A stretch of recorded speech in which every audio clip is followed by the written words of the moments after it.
Good morning, everybody. Good to see everybody on this beautiful morning at Columbia. My name is Gautam Jain. I'll be talking about climate finance in Africa. This is part of a joint work that I'm doing with a colleague, Harry Verhoeven, Dr. Harry Verhoeven. I believe he has joined online. So this is part of the research that we've been conducting currently. So I've divided the presentation along these lines. I'll start by going over the climate change problem in Africa and the amount of financing in terms of mitigation and adaptation that's needed on the continent to address this problem. I will then go over what thematic bonds are and the role they can play in this financing. I will go over the growth of thematic bonds and how Africa is getting left behind. Sorry. For the Zoom. One moment, sorry. It's just seeing the PowerPoint, but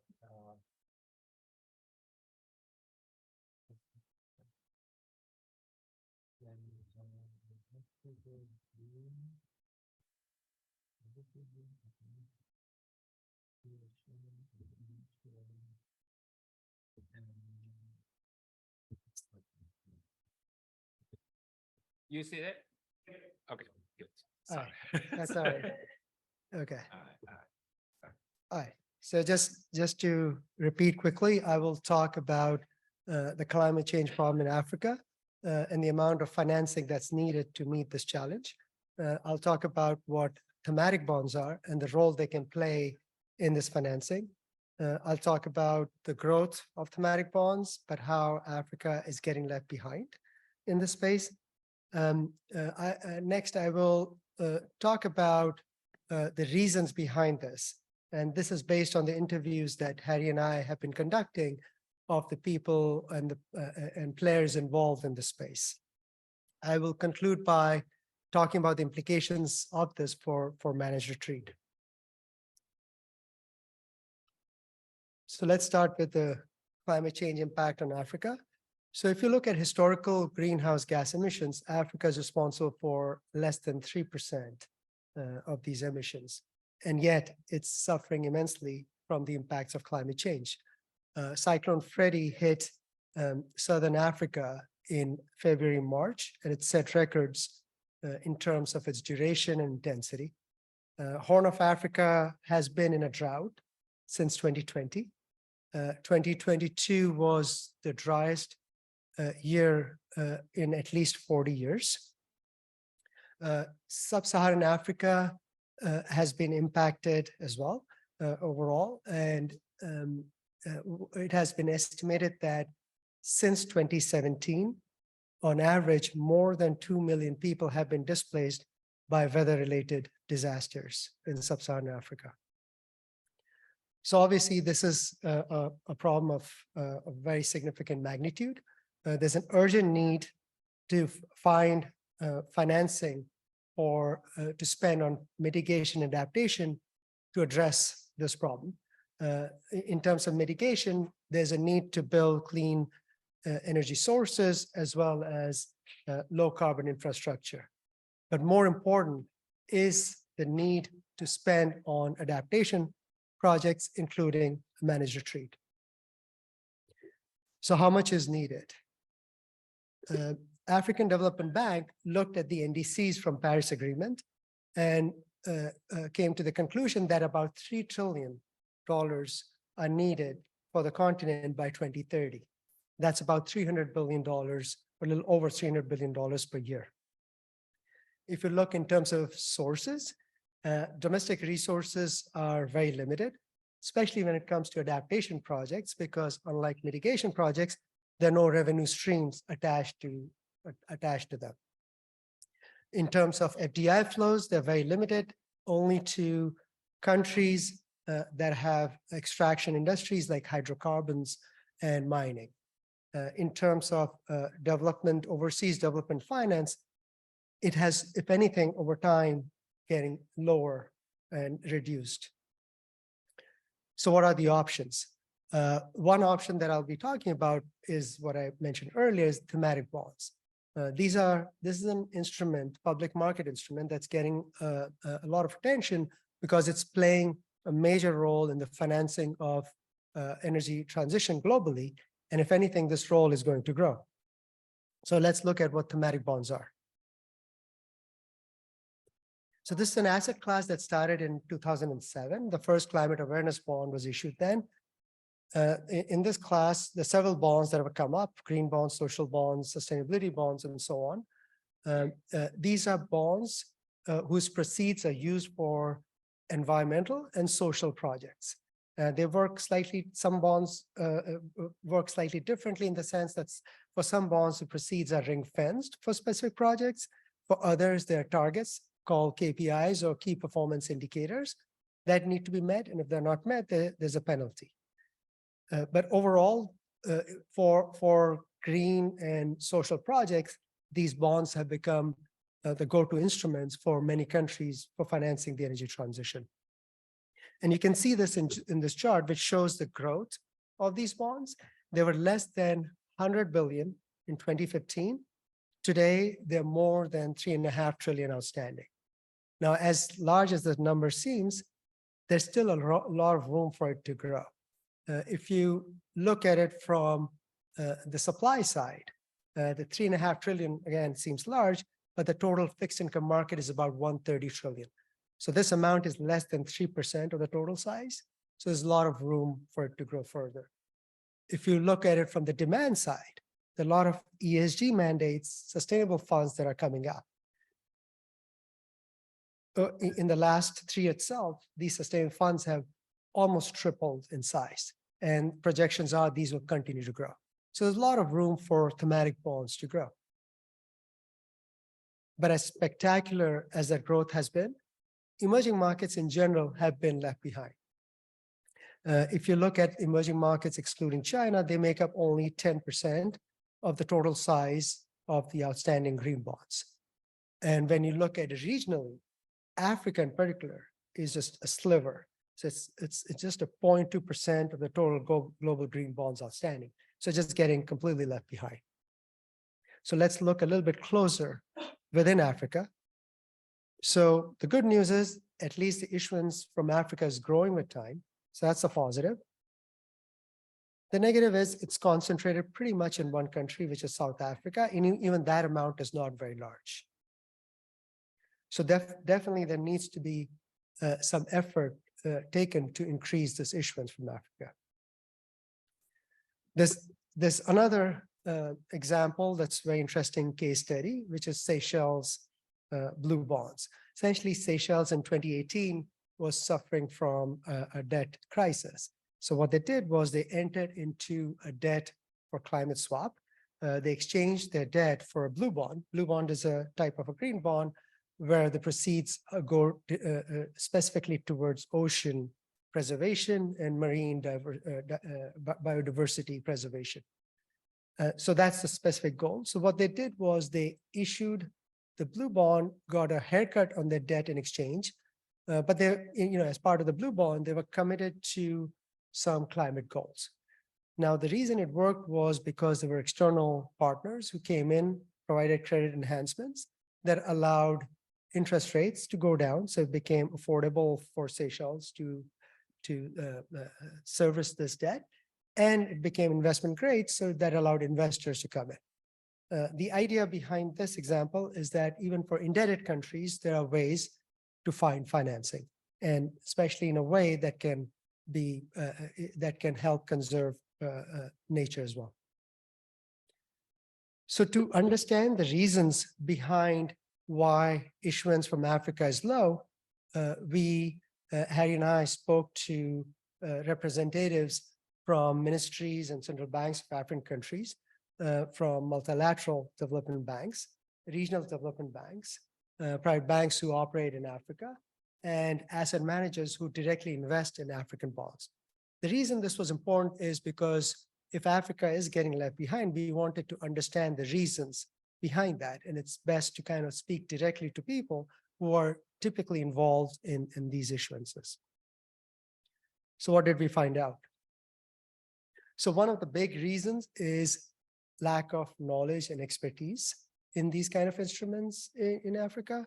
The institutional complexity is high for these kind of instruments because then there's a need to set up a green bond framework, which in itself needs inter-ministry coordination. The Ministry of Finance, Energy, Environment, all of them have to have representatives on the table.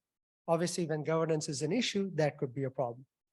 And when they think about the cost and effort associated with that, if there are no local or domestic ESG mandates, they see little incentive to go through this effort. Then there's this problem of bankable projects. So what is bankable projects? Clearly, there's a lack of infrastructure, so there should, in theory, be a lot of projects.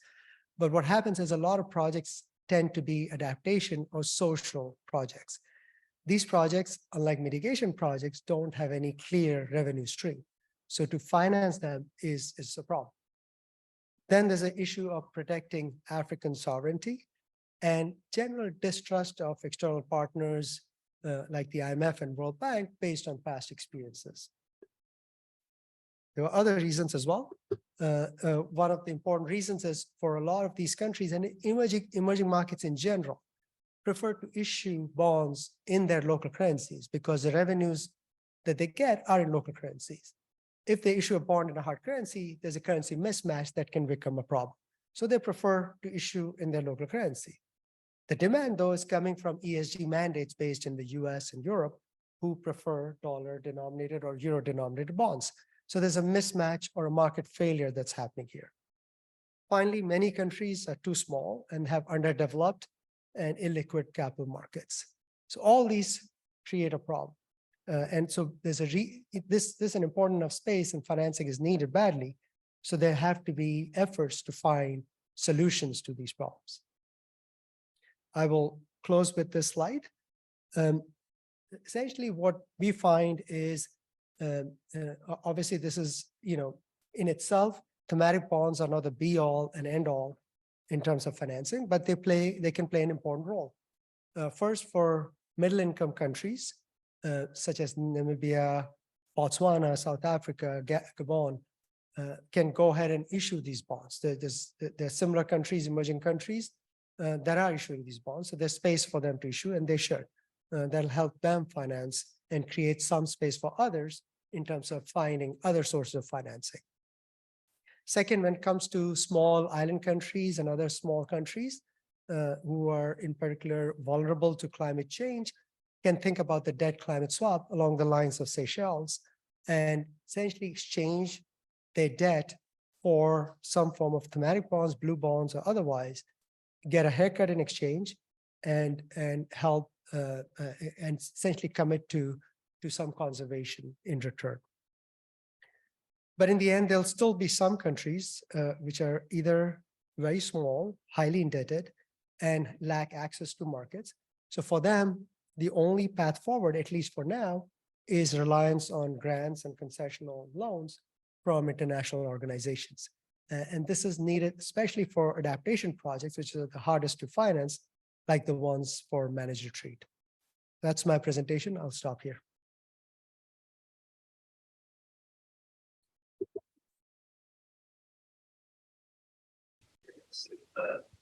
And then matters.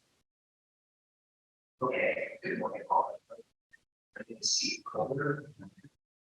And then see.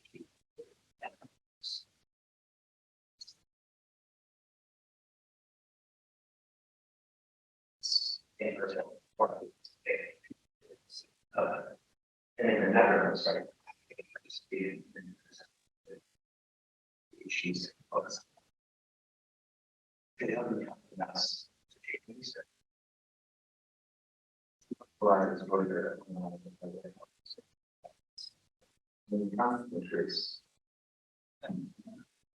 So I noticed this. Well, get a very religious message. These data are from 2017 when they're from the US Bureau. They represent information about the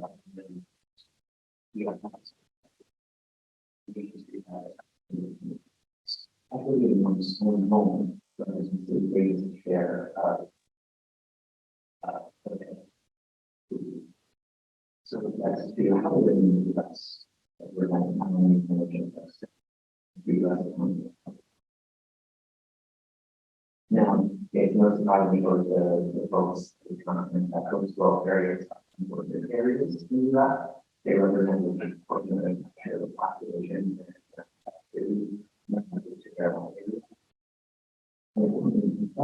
Overly estimated the cost of this will see on exactly what the cost of years or so, in the continent of the US, on average, we always have risen from that 11 inches in national and hemisphere communication researchers project that over the next 30 years, an additional 10 inches of west over. So we are experiencing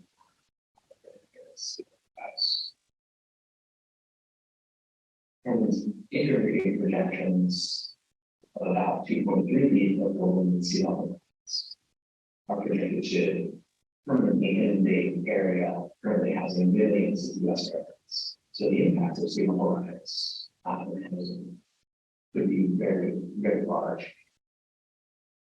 And that begs the question of how will we respond? And we also know that climate change impacts, such as sea level rise, are not occurring in a vacuum and intersect with existing social and economic systems in which some individuals and groups are more vulnerable than others.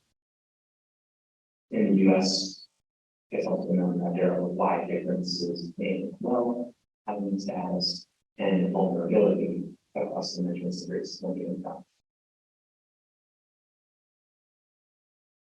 Now, it's not just 30 years going forward that sea level rise impacts will be felt, according to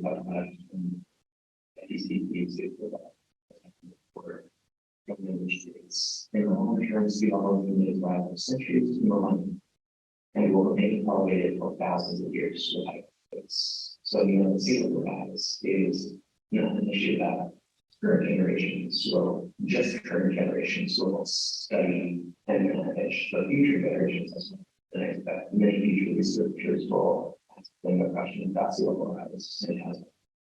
Here we're looking at sea level rise. We were under year of sea level rise and be using this this data in my project. So I won't try to rehash all the great studies on the relationship between flooding and flood risk and housing prices, but I will try to rehash some of the latest literature on pricing sea level rise risk within residential properties and context. Research by Verhoeven et al. And Koller et al. This estimated that properties in the areas directly exposed to certain magnitude of sea level rise sell at a discount relative to properties that are not projected to be exposed to the same magnitude of sea level rise. So properties have that.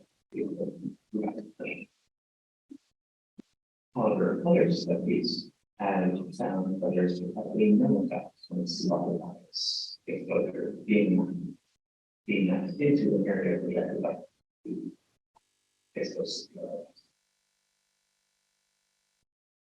So this literature, as you can see, is not quite as consensus. And some of the studies that you've heard seen at all, Koller et al.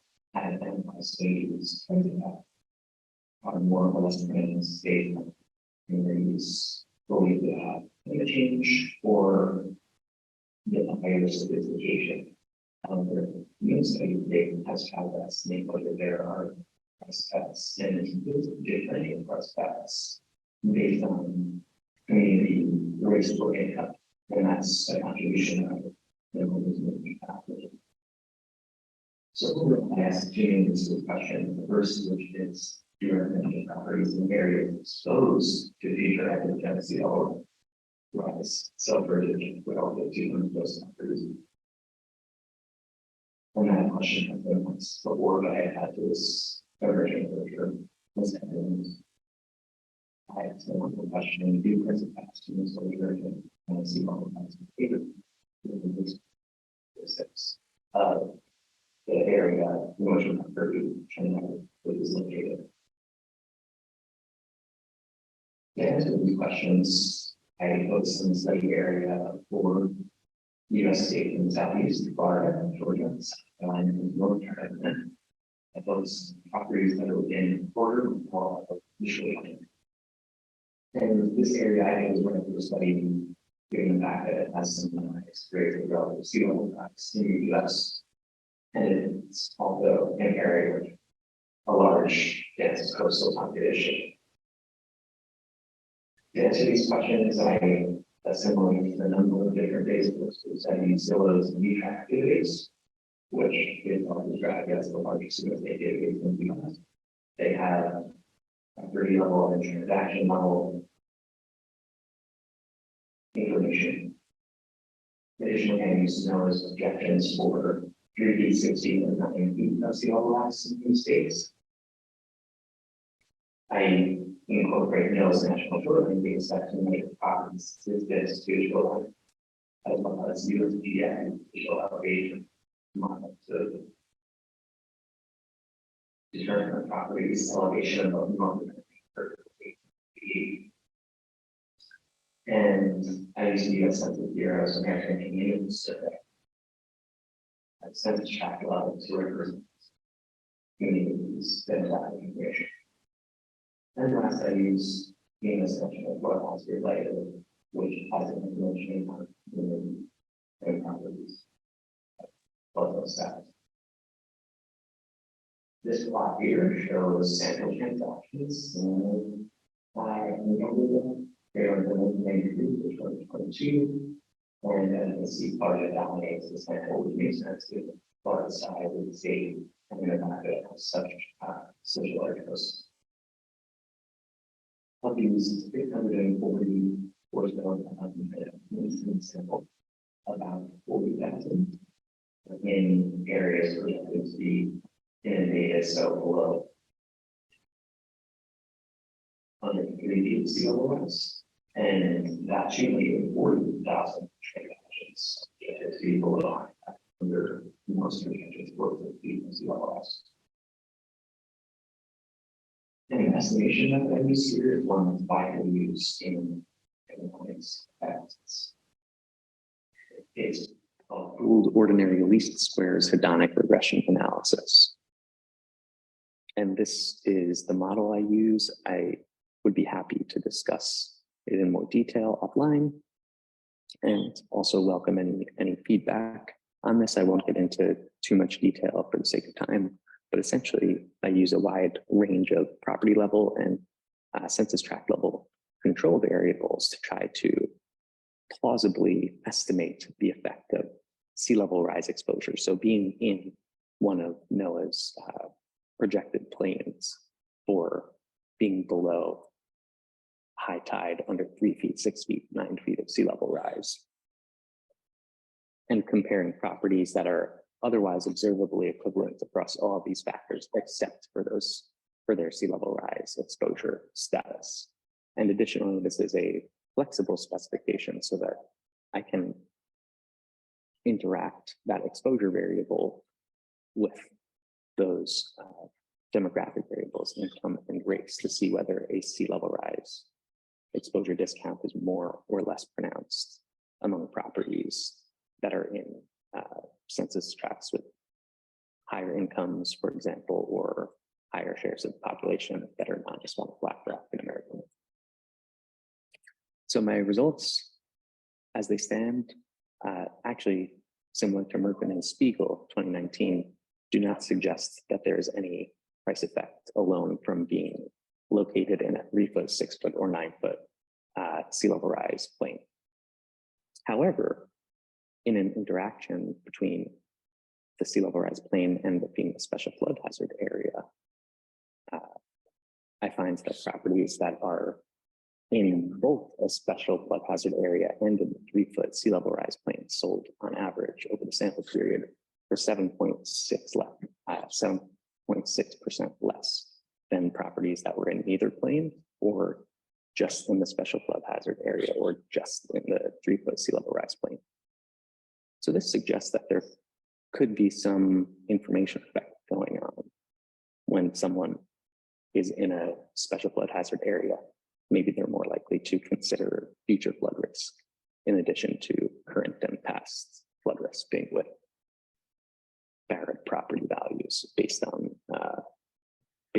the demographics of the census tract in which the property is located.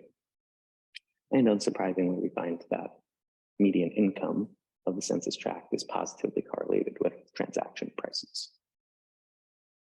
Just to show visually some of the results, here on the y-axis, we see the log of the transaction price. And on the x-axis, we're looking at the share of the census tract's non-Hispanic, Black, or African-American population. And as the share of the census tract non-Hispanic, Black, or African-American population increases, there is a downward slope indicating average property prices are lower. And this is a similar plot subsetted to only include properties that fall within the 6-foot sea level rise plane. Now, trying to make sense of these results within the literature, it maybe shouldn't come as a surprise that buyers are not pricing in future sea level rise risks into their housing purchase decisions, since a number of articles show evidence that current flood risk is underestimated relative to fundamentals. Additionally, these newer projections are not inevitabilities. Recent research by Molina and Kelly shows that adaptation investments can actually mitigate risk and have a positive impact on housing prices. And these findings are consistent with literature and statistics indicating that on average, Black and African-American households have not only less housing wealth on average, but property values tend to be lower than the median US household. There are a number of policy implications to these findings. First, we know that property value is a key input for benefit cost analysis and can influence where adaptation actions occur, what adaptation actions occur, and who receives flood protection benefits. I think this calls into question how we should factor in differential property values within these sea level rise exposed areas when making adaptation interventions. Should it be a purely monetary decision, or how do we weight these disparities in many of the laws? Given that finding about the interactive effect between being in a special flood hazard area and in a sea level rise plain, perhaps there is some role for disclosing to buyers not just current or past flood history and risk, but future flood risk as well, to have people be more mindful of the impacts of climate change. Now, some caveats. This analysis uses a pooled cross section, and this is known to have shortcomings in terms of estimation bias relative to panel data. Additionally, I don't observe temporal variation in flood zone status. It's something I would like to incorporate in later work. And I'm extending this analysis using similar methods to not only estimate this model on transaction prices as the left-hand side variable, but I'll be using building replacement value instead, as I think in many ways this is a more policy relevant indicator of property value, since this is what is used in federal agencies such as the Army Corps of Engineers and FEMA's benefit cost analyses. So in conclusion, there is murky evidence at best of a sea level rise exposure discount, though some evidence of an effect when combined with special flood hazard area status. However, we know that this exposure is intersecting with adjacent literature on the price effects of exposure to anthropogenic sea level rise. And it's the first of its kind to analyze these exposures and price effects by rates of income. And I think there are some significant policy implications regarding adaptation interventions and equity objectives, given the importance of property value in those decisions. So thank you very much for taking the time to listen, and please feel free to email or leave questions in the app chat or comments, since I welcome those. All right. Good morning, everyone. Can I get a thumbs up, Maria, who I can see in my screen if you can hear me?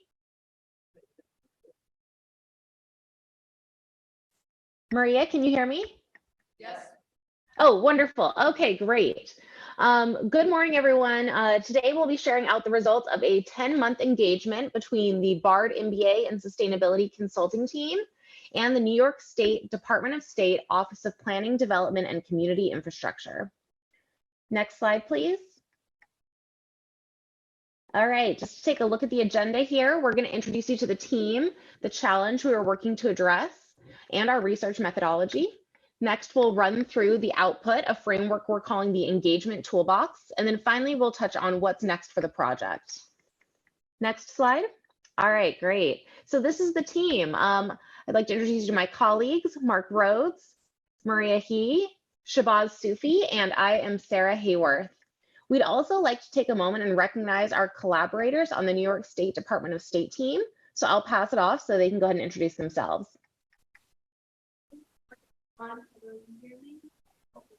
I'm Jordan Koster. I am the project manager for our university projects, which you'll learn a little bit more about on the next slide. But first, I'd like to recognize the New York Department of State team that worked on this project. Some of them are in the room, if you'd like to just give a brief wave, as well as online.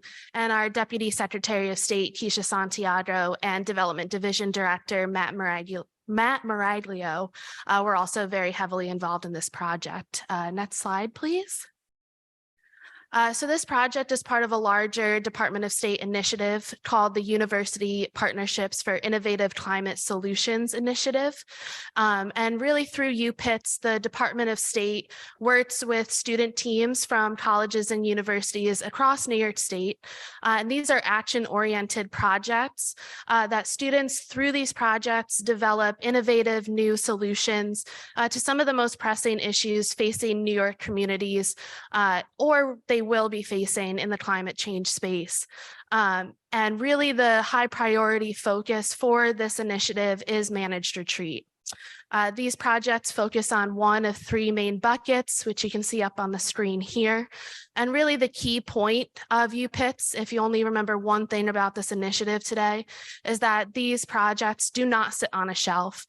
From the beginning, these are intentionally designed in collaboration between the Department of State and the participating colleges and universities to be automatically and directly implemented into Department of State program and policy work upon delivery from these students.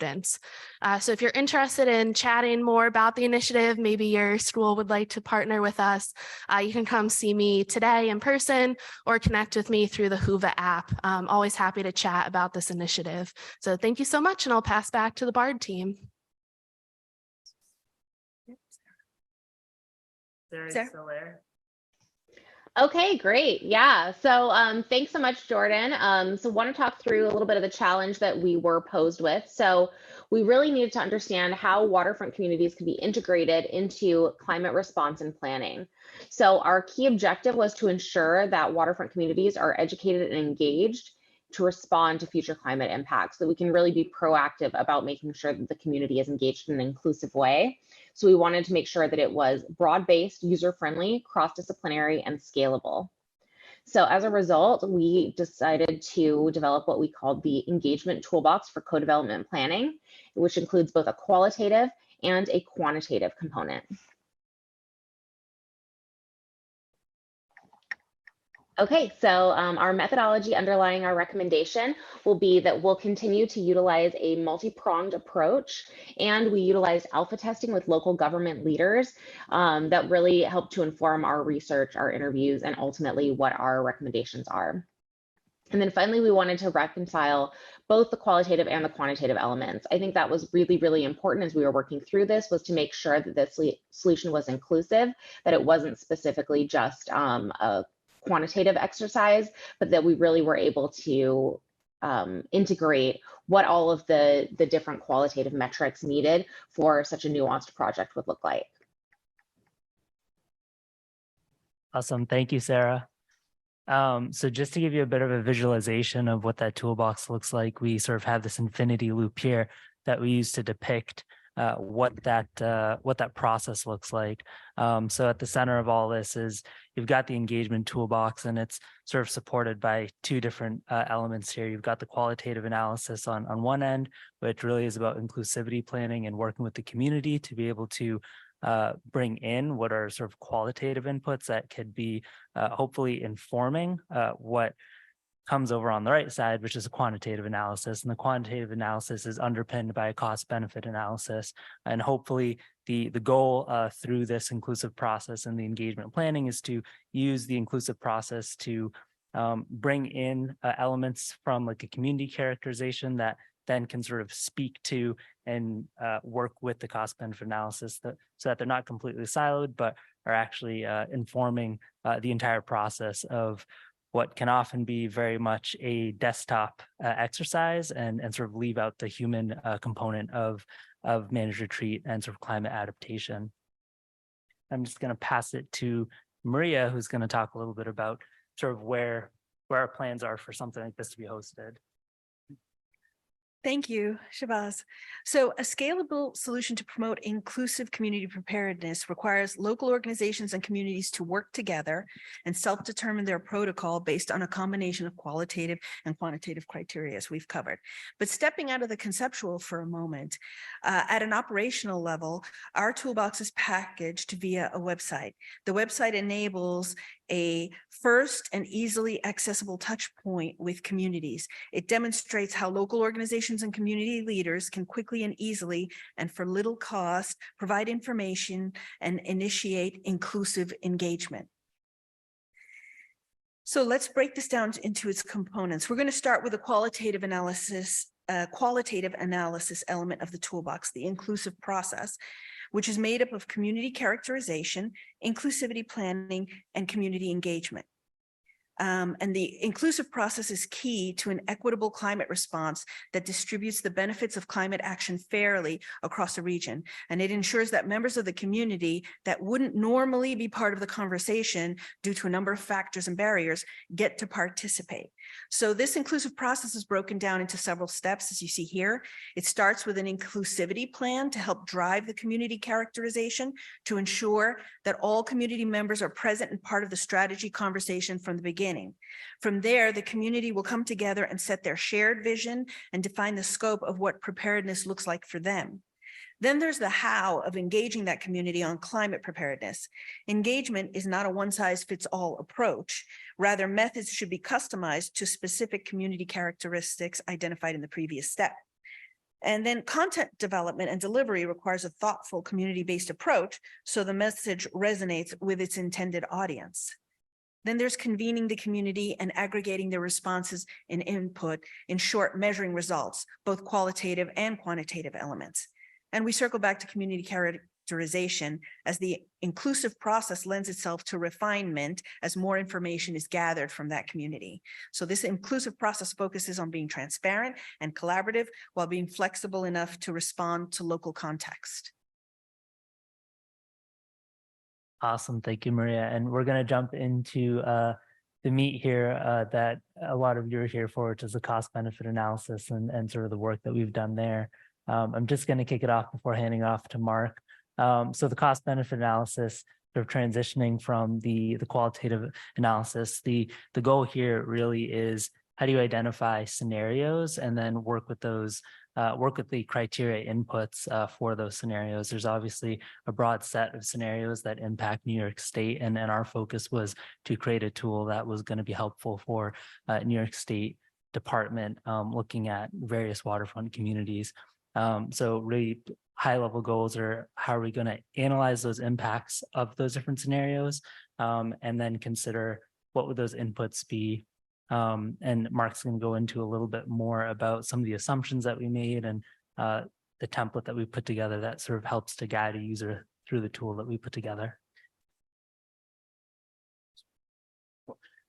Thank you. So I think it's important to state that the cost benefit analysis is a framework, right? We're not data mining and we're not proposing solutions. We're providing a tool for a various number of communities, municipalities across the state to be able to use to input their data and really judge solutions. So it's really a flexible chassis that's meant to be distributed to different community leaders, different municipal leaders in order to find the best solution. We're not a managed retreat advocacy program. We really want to understand what the best scenario for different communities across the state is to adapt to climate challenges in terms of waterfront issues. So in terms of the cost benefit analysis, we looked at 4 scenarios, business as usual, which is the cost of doing nothing, right? And that's relatively easily quantifiable because we can look at investments in communities based on waterfront damage mitigation.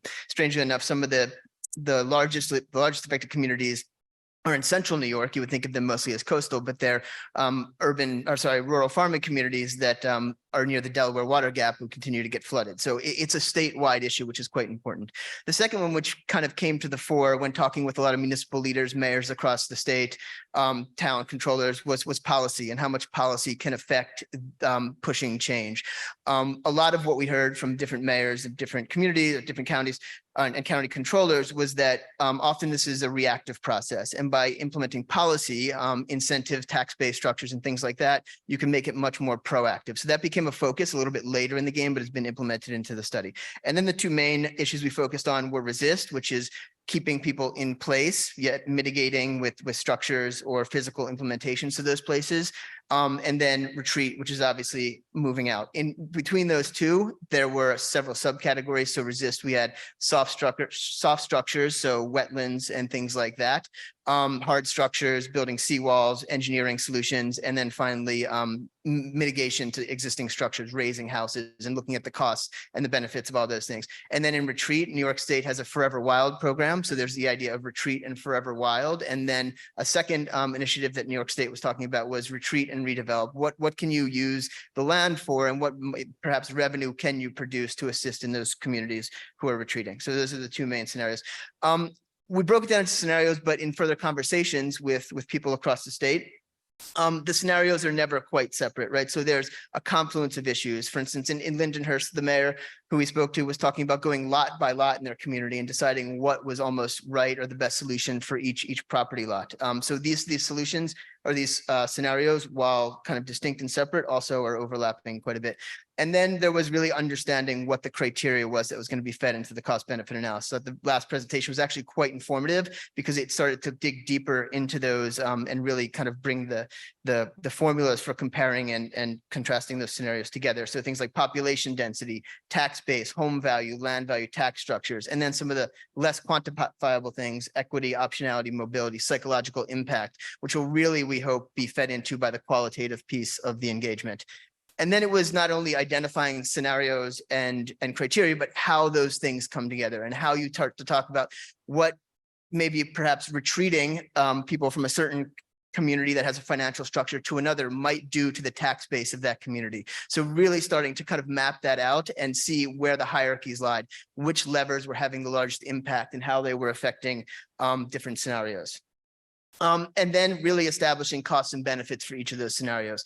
And one thing we wanted to program into the template was some optionality. So we assumed going into this that the municipalities or the community leaders dealing with this might not have all the hard figures. So we set up a series of standard deviations, intensity factors, importance factors that would help weigh those decisions, those numbers, should hard numbers not be able to be programmed in. If there was hard data and financial data, great, that goes right into the cost benefit analysis. If there's not, it gives I think the communities, counties, governments, some optionality to play with. And then one thing that was quite important and came a little bit at the end was the cost of borrowing money, right? And that's key to any cost benefit analysis, which is the discount rate. But oops, we missed a slide. But one thing we've noticed in our research that more wealthy counties in the state, Westchester, for instance, has much less of a cost of borrowing money than other counties, right? So when you set up a cost benefit analysis, that discount rate becomes such a driver to that. How do we start to equalize that, and how do we start to find some common ground? So we looked at some examples. One is the New York State Green Bond Act, which was just recently rolled out and signed into law. And can we start to use some of these programs to perhaps balance and assist some of the communities that have a larger counties that have a harder time, or a more expensive time, I guess I should say, borrowing money? That all feeds into the framework of the tool. I know everybody can read this, so I won't bother. But no, it just shows that there's a series of I guess, complexities within those costs and benefits, comparing and contrasting those, and then setting up for each of those counties looked at what the cost of those scenarios are. So at the end, hopefully, you will have a nice graphic like this, obviously equaled out, but you'd be able to compare each scenario from retreat, resist, policy, and do nothing, which is the baseline, to really understand best what the recommendation for that community, that county, that municipality would be. As Shahbaz said, and Maria, we hope to be able to work with New York State to roll this out, to obviously get feedback on it, to see where we've gone wrong, and to really have a tool that could better inform communities for the best scenario. I mean, this is a very real thing that's happening now. I just saw in the New York Times, a county in San Francisco is actually suing the local government about managed retreat. So these are issues that really need to be understood better. And so there's data to back up the recommendation. With that, should I close on this one? With that kind of completes then that right hand of the engagement toolbox. So we're hoping that both those community engagement efforts, along with the data, can really start to bring some, I want to say quantitative, but that's not correct, but some clear evidence and some clear information to assist in the decision process for these different communities across the state. Do you want to do next steps? Or Sarah, would you like to do next steps? Sure, I'll close this out. Sorry, I don't know. Close out, Sarah. All right, so next steps, I think, everyone sort of touched on this, but the toolbox is a prototype. So we really do want to do additional build out and testing, which will be necessary prior to implementation. But some of the key takeaways are we really need intentional inclusion, which is that piece that Maria was talking about earlier. We want to ensure that characterization of communities is really what's driving the CBA as an input. That way we can ensure that it is intentional. We want to make sure that we're beta testing. So we, like I said, have done alpha testing with some local decision makers. We want to continue that process. And then we want to build out what that implementation phase looks like. How does that come to life in terms of what actual KPIs will be for making some of these decisions? Finally, again, how to really rectify that equitable discount rate that Mark was touching on, and then including that overall community fabric as an input into the CBA. How do we incorporate that, as well as really training modules that will really help with the engagement and the execution level for communities. So there, we've got a great framework here to start, and there's a lot of work to be done here to continue to execute and flesh this out for communities to be able to utilize it. Awesome. So thank you, Sarah, and just acknowledgements for everyone who helped us out on this project. I think that is the end of our presentation. Okay. My name is Michael Howes. I'm from Griffith University in Australia, and over here it's about 20 minutes to midnight, so a very different time zone for you. I'm going to talk to you about managed retreat, but in particular, who's going to pay for managed retreat and what the options are for that. I lead a really good team of people. So Andrew Buckwell and Ian Edwards are two economists I work with. Aishan Dedek-Orkut-Howes is our urban and environmental planner. I'm a scientist and policy analyst. Justine Bell-James from the University of Queensland is our environmental lawyer. Johanna Nalau is a principal author of the Intergovernmental Panel on Climate Change. Margaret Cook is an environmental historian, and Ed Morgan is another scientist and policy analyst.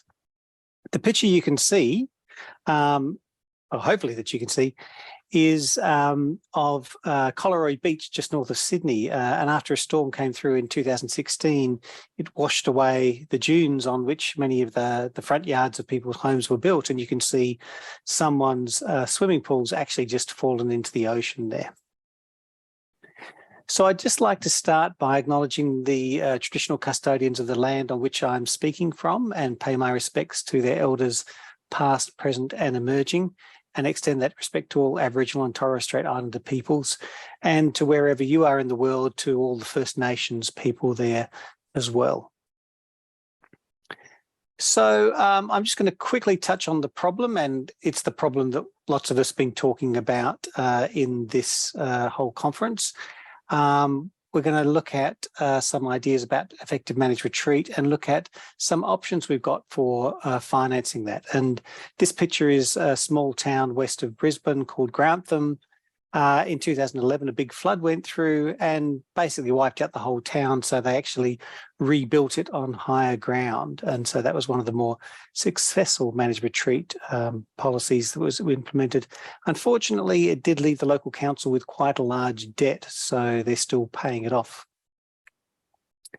So the problem, climate impacts are increasing in frequency and intensity or duration. And our particular research focuses on sea level rise and flooding and coastal erosion for coastal communities.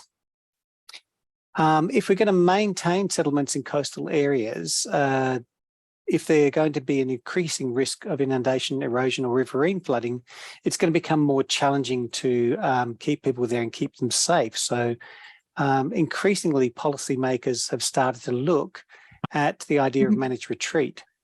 Hey, Michael, excuse me. I'm so sorry to interrupt. Can you please turn your camera on? Yep, I can try to do that. Thank you so much. And I apologize for interrupting. That's okay. Sorry about this. I'm just having a few problems. Oh, there we go. It says I can't start my video because the host has stopped it. So I think someone over there has to give me permission to turn the camera on. Thank you. Okay. No, it's still not letting me do it. So I think you guys have got to do something to let me start the video. So I'll keep going and I'll try putting that on again in a minute. Yeah, it's still telling me I can't do it. So I think you have to do something your end to give me the permission to actually turn that video on. Okay, so policymakers and planners have started to look at this idea of managed retreat and talking to a lot of the people in the public sector. Basically, they don't like using the term managed retreat. And this has come up in a few other sessions in this conference. So the current term that's being used is relocation and repurposing. So when we approach people in local councils or in government agencies, that's the kind of terminology we use, but they mean the same thing, and that is the strategic, planned and preemptive withdrawal of people, property and infrastructure from hazardous zones.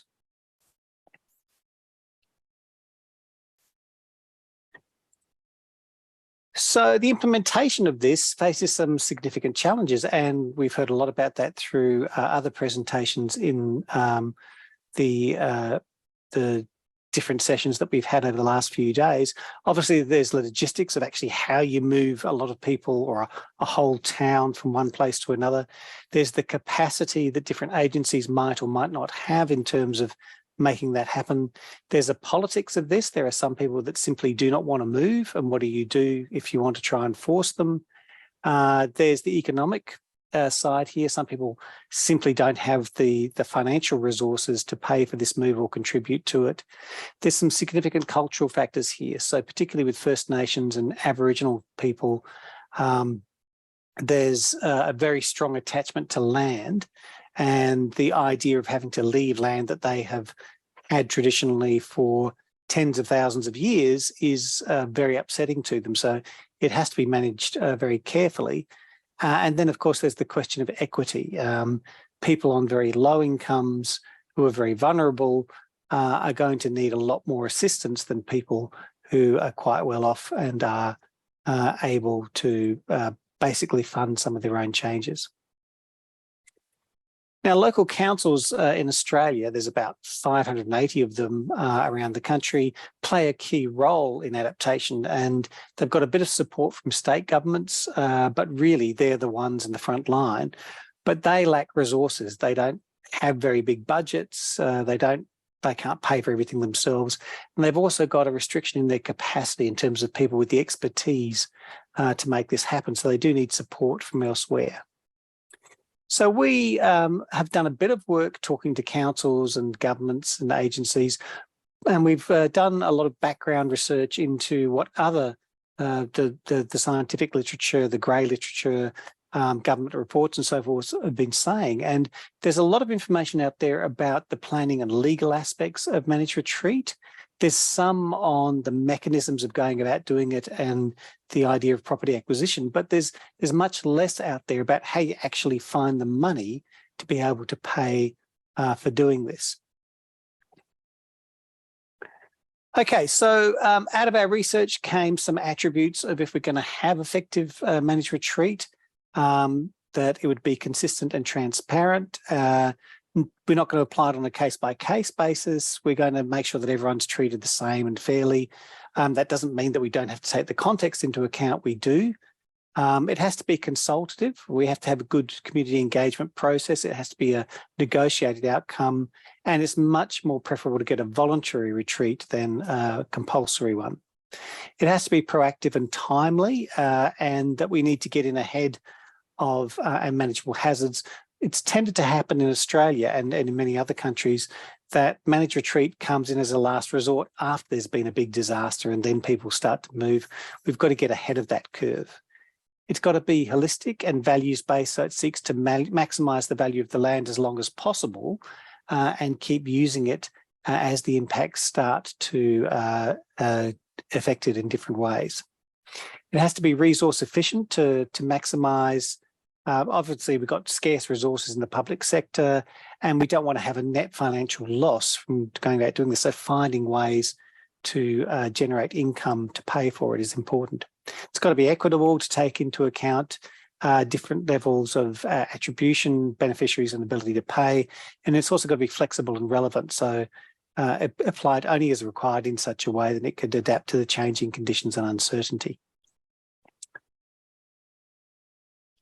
So what are our options? Well, traditionally, there have been two options that have been adopted. One of them is to leave it to the market, and that's a do-nothing approach. And so it means individual landholders or property owners face the cost themselves, and they might sell their property and take a loss to move out somewhere else. And the person that buys the property buys it knowing that there's going to be some impacts and suffers the losses themselves there.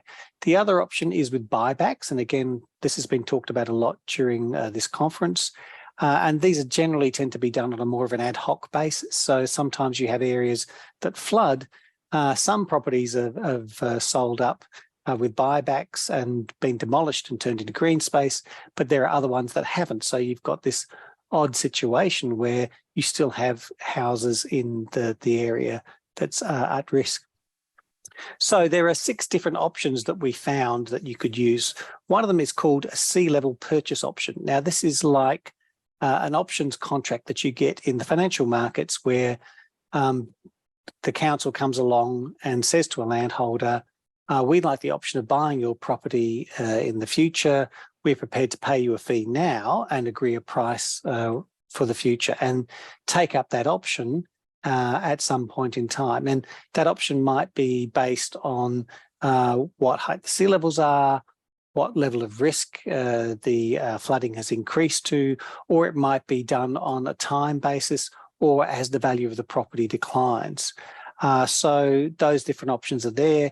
It kind of works for quite well with people who are skeptical of climate change because they tend to think, well, this isn't really happening, so I'm happy to do this to get some money up front now, but I don't think I'm going to have to sell it in the future. So they tend to sell for a lower price or be prepared to sell for a lower price.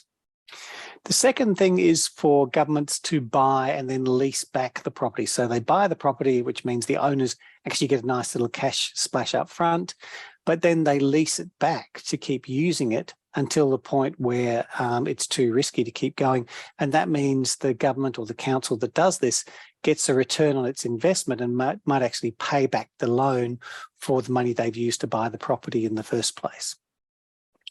The third thing is to leverage the development powers, and that's things like zoning. So if you've got tradable development rights, you can buy some land, rezone it for residential properties, and then allow people to shift into that new area, which has now been zoned in a different way. Councils can effectively rent by default. This is where councils would rent the property from the owner, take over and take responsibility for it, and make modifications to it, and might even demolish the place and actually return it back to green space. And the owner sees the value of the property drop, but they keep getting income from the rent. So they eventually get to a point where they're willing to accept that it's hasn't got a value or market value anymore. There's the idea of mortgage contingent loans. So people on low incomes that can't afford to borrow lots of money to pay for a transition. The council effectively acts as a guarantor. They only start paying back the loan when the value of the property reaches a certain level, or where their income reaches a certain level. And when the person passes away, the property owner passes away, the title reverts back to the council as guarantor. And finally, rolling conservation covenants. And this is where landowners agree to return their property to green space, and in so doing, or protecting some green space that's there, and in so doing, they earn some revenue from it. And that could be, for example, selling carbon credits if they're reforesting an area. So if you're putting in some more mangroves, that's going to stabilise the coast. Those mangroves absorb carbon dioxide. You can estimate how much that is, and you can sell that as carbon credits on the market. So these are the 6 different options we've had a look at, and I just want to look at 2 of them in particular now and talk about what the benefits and costs are. So the conservation covenants I mentioned, the scenario this is most likely to be used is in things like agricultural land or low-density peri-urban settlements where there aren't a lot of buildings there. The mechanism is early retreat from low-lying areas, entailing withdrawal from agricultural uses and replacement with natural processes like mangroves and things like that. So it stops or reduces the rate at which the land is eroded and also controls the speed of flooding over time. It provides resources in terms of payment for ecosystem services, carbon credits, potential land swaps, combined with those leveraging of zoning powers. And who pays? Well, organisations which have got carbon liabilities that want to offset their emissions, they're going to buy the carbon credits. Land care and land trusts. So these are organisations that are seeking to invest in rehabilitating land. And value capture from property owners who are protected by coastal features that are created from these covenants. And if we do a SWOT analysis of this, we can see there are various strengths and weaknesses here. We're running a bit out of time, so I won't go through all of them, but you can see they're flexible. It's some opportunities here in terms of helping out with mitigation as well. There are some weaknesses and threats in terms of the income stream. The next example is that leveraging of zoning powers that councils can use. This might be used for smaller settlements like towns or villages that are fairly compact in nature. This is mainly going to involve land swaps, and I talked about Grantham before, where if the town's going to keep flooding, you rebuild it on a higher piece of ground using land that the council already owns. The resource is that the council can buy land and use powers to upzone of the resettlement area, creating or protecting its value, and further risk appropriate income generated from uses from the retreated land. So, for example, the area that people moved out from, you might be able to put temporary structures on it and use it as a caravan park, for example, or trailer park, I think you call them over there. Or you could reforest it and use it for ecotourism, something like that. So you can still get some sort of income coming out of the land that people have moved away from. There's still some use for it. Who pays? Well, you get income from the new venture or the rents, and also the councils using their rates, some of their money to get this happening as well. Again, there are various strengths, weaknesses, opportunities, threats here. I won't go through them all because we are running a bit short on time, but in certain circumstances, this can be quite a useful tool. So in summary, the need for managed retreat is increasing, but we've got this problem of who's going to pay. Local councils play a key role, but they're limited by their capacity and resources to pay. So we're going to have to find other sources or other ways for them to get income to pay for these initiatives. There are several options available to mobilising resources from different sectors. So you can bring in money from the community, from different trusts, or you can bring it in from the private sector who might be wanting to buy carbon credits or something like that. None of the options, the 6 options we've talked about, meet all of the attributes of effective managed retreat that we talked about earlier on, but a lot of them do meet quite a few of those. And if we use them in different combinations, we can maximise the efficiency of the actual financing. As with all planning and policy, early engagement with community and business and the media is essential, because they're the ones that are going to be impacted by this. They're the ones that have to be made aware of the risks. They're the ones that have to be convinced that there's a need to do this and accept that it's got to be done. First Nations people need to have their specific cultural needs addressed, and this is a particular issue in Australia, and from what I understand, with some of the First Nations people in North America as well. So, to answer the question I posed at the start, who pays? Basically, we all do. Okay, anyone who relocates their property is obviously going to have to pay, but also anyone who buys insurance. The insurance companies are spreading the risk and charging higher premiums.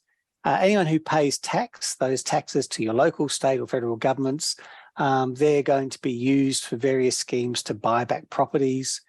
And anyone who makes a purchase from any business that are themselves relocating their assets. So if you're buying food from a farmer and they're retreating, that's going to increase their costs. That's going to put up the price of the food you buy.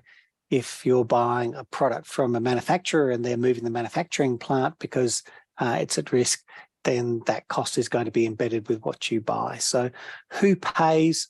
Really, at the end of the day, we all do. But local councils are going to be the ones at the coalface there.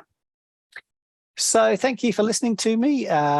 It's always hard to hang around till the end of the session, and you're probably quite fatigued by all these ideas now. Looking forward to your coffee. My email's there if you'd like to contact me. We have what's called the Climate Action Beacon at Griffith University, which brings together all of the climate researchers, teachers and consultants from all across the university in a big network, and you can go and have a look at the kinds of projects we're doing and the kinds of expertise we have. I'm also the program director for all of our climate adaptation degrees, which includes a graduate certificate and a Masters of Environment.